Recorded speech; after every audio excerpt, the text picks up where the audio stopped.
आज मुख्यमंत्री डॉक्टर मोहन यादव जी की अध्यक्षता में कैबिनेट की बैठक संपन्न हुई है, जिसमें कई महत्वपूर्ण फैसले लिए हैं जो ऊर्जा के क्षेत्र में, उच्च शिक्षा के क्षेत्र में और अन्य विभागों में कामों को बेहतर बनाने में महत्वपूर्ण भूमिका निभाएगा। ऊर्जा विभाग में जैसा हम सब जानते हैं कि भारत सरकार की RDSS योजना जो डिस्ट्रीब्यूशन के क्षेत्र में सिस्टम को स्ट्रेंथन करने के लिए महत्वाकांक्षी योजना बनाई गई है। उसमें 60% केंद्र का होता है और 40% राज्य का होता है। उसमें जो 18,000 करोड़ रुपए अभी स्वीकृत हुए हैं, उसमें 40% लगभग 6,000 करोड़ जो राज्य शासन से डिस्ट्रीब्यूशन कंपनीज को लोन के रूप में दिए जाने का प्रावधान था। आज मध्य प्रदेश की कैबिनेट ने उसको इक्विटी में बदलने का जो प्रस्ताव था ऊर्जा विभाग का, उसको मंजूर कर दिया है। इससे डिस्ट्रीब्यूशन कंपनीज की फाइनेंशियल कंडीशन इम्प्रूव होगी और सुधार कार्यक्रम लागू करने में ज़्यादा गति आएगी। तो इस निर्णय को के कारण जो हमारी विद्युत वितरण कंपनीज हैं, उससे जुड़े हुए जो हमारे अधिकारी कर्मचारी हैं, उनमें भी बड़ा उत्साह का माहौल रहेगा और ज़्यादा तेज़ी से हम लोगों के बेहतर बिजली देने के में सफल हो पाएंगे। तो ये महत्वपूर्ण निर्णय हुआ है। इसके अलावा धान मिलिंग का जो एक इशू काफ़ी दिनों से चल रहा था, उसमें 23-24 में मिलिंग राशि और प्रोत्साहन राशि और अपग्रेडेशन राशि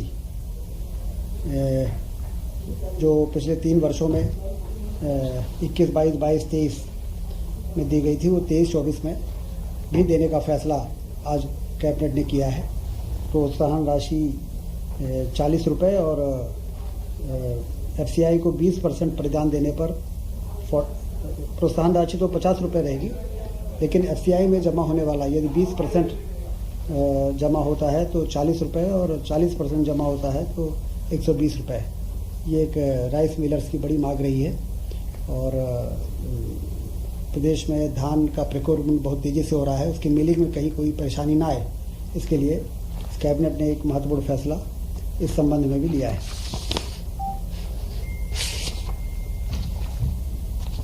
प्रधानमंत्री उच्चतर शिक्षा अभियान PM उषा के संचालन हेतु भी आज कैबिनेट ने स्वीकृति दी है।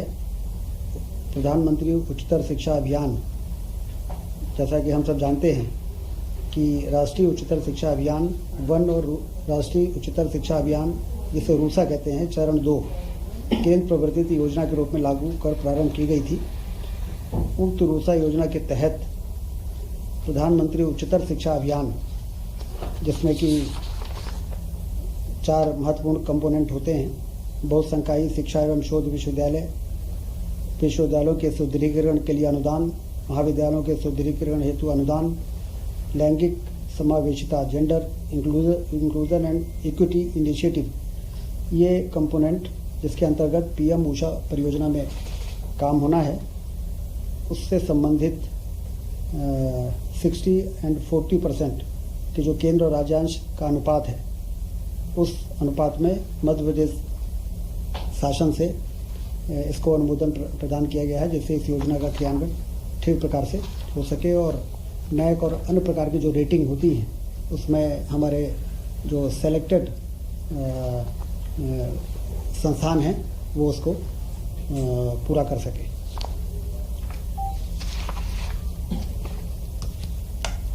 इसके अलावा मुख्यमंत्री जन कल्याण अभियान 11 दिसंबर से 26 जनवरी तक मनाए जाने का कार्यक्रम शुरू हो रहा है, जो डॉक्टर मोहन यादव जी की सरकार के 1 वर्ष पूरे होने पर जो बहुत ही नवाचार किए गए, जो बहुत तेज़ी के साथ विकास को गति देने का काम किया गया है और जन कल्याण योजनाएं जितनी चल रही हैं, उसमें जो हमारे हितग्राही हैं उनको पर्याप्त लाभ मिल रहा है, इसकी मॉनिटरिंग, और जो हितग्राही हमारे वंचित रह गए हैं विभिन्न जन कल्याणकारी योजनाओं से, उनके शिविर लगाकर नगरों में वार्ड स्तर पर और ग्रामीण क्षेत्र में पंचायत स्तर पर शिविर लगाकर और उनके आवेदन प्राप्त करना और एक मिशन मोड में उनको हितग्राही बनाकर उनको भी लाभ मिल सके। लगभग 45 योजनाओं के हितग्राहियों को 63 सेवाओं का लाभ पहुंचाना हमारा लक्ष्य है, जो इस जन कल्याण अभियान के दौरान पूरा किया जाएगा। मुख्यमंत्री जी ने ये भी निर्देश दिए हैं कि समस्त मंत्री गण 11 दिसंबर को प्रभार के जिलों में संपर्क दलों के गठन, शिविरों की तिथि, समय तथा स्थान के निर्धारण आदि की समीक्षा कर अभियान के जिले में प्रभावी शुरुआत सुनिश्चित करें। प्रभार के जिले में प्रेस वार्ता करें और सरकार की ओर संबंधित जिले की 1 वर्ष की उपलब्धियां भी जनता के बीच में रखें। लगातार ये कार्यक्रम 26 जनवरी तक मध्य प्रदेश में एक और विकास की योजनाओं को गति देगा, शिलान्यास और लोकार्पण होंगे। वहीं दूसरी ओर हितग्राहियों की समस्याओं का समाधान भी इस दौरान तेजी से हो सकेगा। 11 दिसंबर को है। 11 दिसंबर से 26 जनवरी तक। नहीं, प्रभारी मंत्री। हाँ, 11 दिसंबर को। 11 दिसंबर को करेंगे सभी। शुरुआत करेंगे, अब वो सुविधा अनुसार आगे पीछे हो सकते हैं, लेकिन प्रभारी मंत्री इस दौरान प्रभार जिलों में 1-2 दिन आगे पीछे हो सकता है। एक बड़ी उपलब्धि मध्य प्रदेश को मिली है। केंद्र सरकार ने 11 नवीन केंद्रीय विद्यालयों की सौगात दी है। एक बड़ी उपलब्धि है, क्योंकि केंद्रीय विद्यालय के प्रति लोगों का एक विशेष ये कहा जा सकता है कि स्तरीय स्कूली शिक्षा देने में केंद्रीय विद्यालय का अपना एक नाम है, और 11 नए केंद्रीय विद्यालय मिलना ये मध्य प्रदेश की एक बड़ी उपलब्धि है। इसके लिए प्रधानमंत्री जी को कैबिनेट ने आज आभार व्यक्त किया उनके प्रति। केन बेतवा लिंक राष्ट्रीय परियोजना, माननीय प्रधानमंत्री जी द्वारा इस परियोजना का शिलान्यास संभावित है। मुख्य कार्यक्रम छतरपुर में आयोजित किया जाना प्रस्तावित है। डेट अभी तय होना है। परियोजना अंतर्गत मध्य प्रदेश के जिले छतरपुर, पन्ना, टीकमगढ़, निवाड़ी, दमोह, शिवपुरी, दतिया, रायसेन, विदिशा एवं सागर, इन जिलों में शिलान्यास के दिन जिला स्तरीय किसान सम्मेलन आयोजित किए जाएंगे। केन बेतवा लिंक परियोजना का उद्देश्य बुंदेलखंड में कुल 8.11 लाख हेक्टेयर क्षेत्र में वार्षिक सिंचाई तथा उत्तर प्रदेश के 2.5 लाख हेक्टेयर में और 10.62 लाख हेक्टेयर क्षेत्र में वार्षिक सिंचाई सुविधा प्राप्त होगी।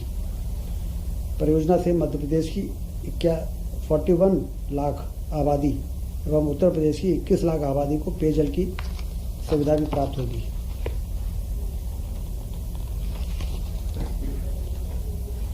सत्रह दिसंबर को पार्वती काली सिंध चंबल लिंक परियोजना का शिलान्यास प्रधानमंत्री जी जयपुर में करेंगे। इससे 11 जिले गुना, शिवपुरी, सीहोर, देवास, राजगढ़, उज्जैन, आगर, मालवा, इंदौर, शाजापुर, मंदसौर एवं मुरैना जिले में सिंचाई की सुविधा से लोग लाभान्वित होंगे। इस परियोजना से 6,13,000 हेक्टेयर क्षेत्र सिंचाई से लाभान्वित होगा।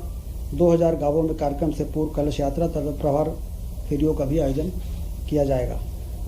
इन 11 जिलों में किसान सम्मेलनों का आयोजन किया जाएगा, जिसमें प्रभारी मंत्री, स्थानीय मंत्री, जनप्रतिनिधि इसमें उपस्थित रहेंगे। रीजनल इंडस्ट्री कॉन्क्लेव नर्मदापुरम में हुआ है। 7 दिसंबर को 4,000 से अधिक पंजीयन हुए। 31,400 करोड़ के निवेश के प्रस्ताव प्राप्त हुए हैं, जिसमें 40,000 लोगों को रोजगार दिया जाना संभावित है। औद्योगिक क्षेत्र मुहासा बाबई में विद्युत एवं नवकरणीय ऊर्जा उपकरण विनिर्माण इकाइयों को आवंटन पत्र जारी किए गए एवं भूमि पूजन भी किया गया। औद्योगिक क्षेत्र माना बुधनी में अधोसंरचना विकास कार्यों का लोकार्पण किया गया और मध्य प्रदेश पर्यटन विकास फिक्की के बीच समझौता ज्ञापन भी साइन हुए हैं। 24-25 फरवरी को ग्लोबल इन्वेस्टर समिट 2025 का आयोजन भोपाल में किया जाना प्रस्तावित है। इस कार्यक्रम के उद्घाटन हेतु माननीय प्रधानमंत्री जी से समय प्रदान करने का मुख्यमंत्री जी ने अनुरोध किया है। ये आज के कैबिनेट में ये महत्वपूर्ण निर्णय हुए।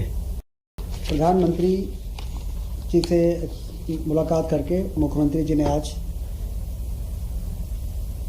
पर्वतीय काली सिंध चंबल लिंक परियोजना के भूमि पूजन के लिए उनको आमंत्रण दिया। प्रधानमंत्री जी ने बहुत प्रसन्नता व्यक्त की और मध्य प्रदेश की तारीफ की कि ये महत्वाकांक्षी योजना जो बहुत व्यापक है और इसके साथ ही जो केन बेतवा लिंक परियोजना, क्योंकि हम सब जानते हैं कि हमारे पूर्व प्रधानमंत्री अटल बिहारी वाजपेयी जी कहा करते थे कि यदि देश को समृद्ध बनाना है तो नदियों को जोड़ना पड़ेगा, जिससे कि धरती से दौलत पैदा हो और देश के किसान समृद्ध हो सके।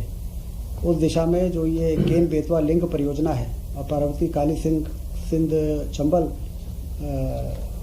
लिंक परियोजना है, इसकी जो योजना बनी थी वो अब ज़मीन पर उतरने की पूरी तैयारी में पहुंच चुकी है। इसमें मध्य प्रदेश की भारतीय जनता पार्टी की सरकार ने काफ़ी लंबे समय से प्रयास करके और इस स्थिति में इसको पहुंचाया है। जब प्रधानमंत्री जी को आमंत्रित करने के लिए मुख्यमंत्री जी ने आज उनसे मुलाकात की तो उन्होंने काफ़ी प्रसन्नता व्यक्त की और उन्होंने कहा कि अब मध्य प्रदेश का चाहे बुंदेलखंड इलाका हो और चाहे हमारा ये सीहोर देवास गुना शिवपुरी वाला इलाका हो, ये समृद्ध होगा और मध्य प्रदेश खेती के माध्यम से, किसानी के माध्यम से अपने लक्ष्य को भी प्राप्त कर सकेगा। अभी हमारा लक्ष्य है कि 1 करोड़ हेक्टेयर में सिंचाई का पानी पहुंचाया जा सके, जो अभी करीब 55 लाख हेक्टेयर के करीब है। उसमें ये दोनों परियोजनाएं का बहुत बड़ा कंट्रीब्यूशन होगा।